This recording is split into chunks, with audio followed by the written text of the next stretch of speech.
നമസ്കാരം, നിങ്ങൾക്കെല്ലാവർക്കും 1 സെക്കൻഡ് മീഡിയയുടെ ഒരു പുതിയ ഇൻഫർമേറ്റീവ് വീഡിയോയിലേക്ക് ഒരിക്കൽ കൂടി സ്വാഗതം. അപ്പോൾ നമ്മളെല്ലാവരും ഏകദേശം ഫോൺ പേ ആപ്ലിക്കേഷൻ യൂസ് ചെയ്യുന്നവരായിരിക്കാം. അപ്പോൾ നമുക്ക് ഇലക്ട്രിസിറ്റി ബില്ല് പേ ചെയ്യുന്നതിന് വേണ്ടി നമ്മൾ ഇനി ഇലക്ട്രിസിറ്റി ഓഫീസിലൊന്നും പോകേണ്ട കാര്യമില്ല. നമുക്ക് വളരെ സിമ്പിളായിട്ട് നമ്മുടെ ഫോൺ പേ ആപ്ലിക്കേഷൻ ഉപയോഗിച്ച് ഇലക്ട്രിസിറ്റി ബില്ല് പേ ചെയ്യാൻ സാധിക്കുന്നതായിരിക്കും. അതിനുവേണ്ടി ജസ്റ്റ് ഫോൺ പേയുടെ ഹോം പേജാണ് നിങ്ങൾക്ക് ഇവിടെ കാണാൻ സാധിക്കുന്നത്. അവിടെ നമുക്ക് ഇലക്ട്രിസിറ്റി എന്ന് പറഞ്ഞൊരു ഓപ്ഷനുണ്ട്. അതിലൊന്ന് ക്ലിക്ക് ചെയ്ത് കൊടുക്കുക.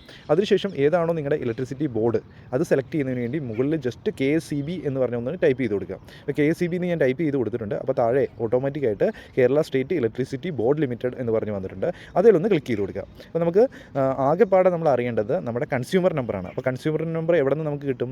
നമ്മുടെ കറണ്ട് ബില്ലിലെ ഒരു 13 അക്കമുള്ള ഒരു കൺസ്യൂമർ നമ്പറുണ്ട്. അതാണ് ഇവിടെ എൻ്റർ ചെയ്ത് കൊടുക്കേണ്ടത്. അപ്പോൾ ജസ്റ്റ് ഞാൻ കാണിച്ചു തരാം. ഇവിടെ ഞാനൊരു എക്സാമ്പിളായിട്ടൊരു സാമ്പിൾ കറണ്ട് ബില്ല് കാണിച്ചിട്ടുണ്ട്. അപ്പോൾ ഇവിടെ C# എന്ന് പറഞ്ഞൊരു 13 അക്കമുള്ള ഒരു നമ്പർ നിങ്ങളുടെ കറണ്ട് ബില്ലിലുണ്ടാകും. ആ ഒരു നമ്പറാണ് അവിടെ എൻ്റർ ചെയ്ത് കൊടുക്കേണ്ടത്.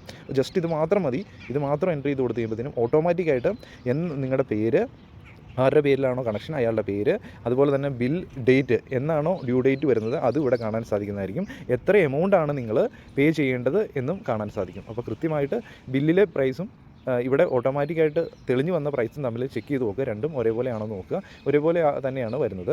അതിനുശേഷം പ്രൊസീഡ് ടു പേ എന്ന് ക്ലിക്ക് ചെയ്ത് കൊടുത്ത് നിങ്ങൾക്ക് നിങ്ങളുടെ ഫോൺ പേയുടെ പിൻ നമ്പർ അടിച്ചു കൊടുത്ത് കഴിയുമ്പോഴത്തേനും നിങ്ങൾ ഓട്ടോമാറ്റിക്കായിട്ട് സിമ്പിളായിട്ട് പേയ്മെൻറ്റ് ചെയ്യാൻ സാധിക്കുന്നതായിരിക്കും. അപ്പോൾ ഇനി ആരെയും ഹെൽപ്പ് ചെയ്യേണ്ട കാര്യമില്ല. അപ്പോൾ ഇങ്ങനെയുള്ള വീഡിയോ കണ്ടു കഴിയുമ്പോഴത്തേനും സ്വന്തമായിട്ട് നിങ്ങൾ പഠിച്ച്, സ്വന്തമായിട്ട് അറിയത്തില്ലാത്തവർക്ക് വേണ്ടിയാണ് ഇങ്ങനെയുള്ള വീഡിയോ ചെയ്യുന്നത്. സ്വന്തമായിട്ട് കേപ്പബിലിറ്റിയോട് കൂടി സ്വന്തമായിട്ട് ചെയ്യാൻ നോക്കുക. ഒരു തവണ ഇത് പ്രാക്ടീസ് ചെയ്തിട്ടുണ്ടെങ്കിൽ നിങ്ങൾക്ക് അനായാസമായിട്ട് വീണ്ടും ഇങ്ങനെയുള്ള കാര്യങ്ങൾ പഠിച്ചെടുക്കാൻ സാധിക്കുന്നതായിരിക്കും. അപ്പോൾ ഈ വീഡിയോ നിങ്ങൾക്ക് ഇഷ്ടപ്പെട്ടു ഞാൻ വിചാരിക്കുന്നു. ഇഷ്ടപ്പെട്ട് കഴിഞ്ഞാൽ ലൈക്ക് ചെയ്യുക. Okay, thank you.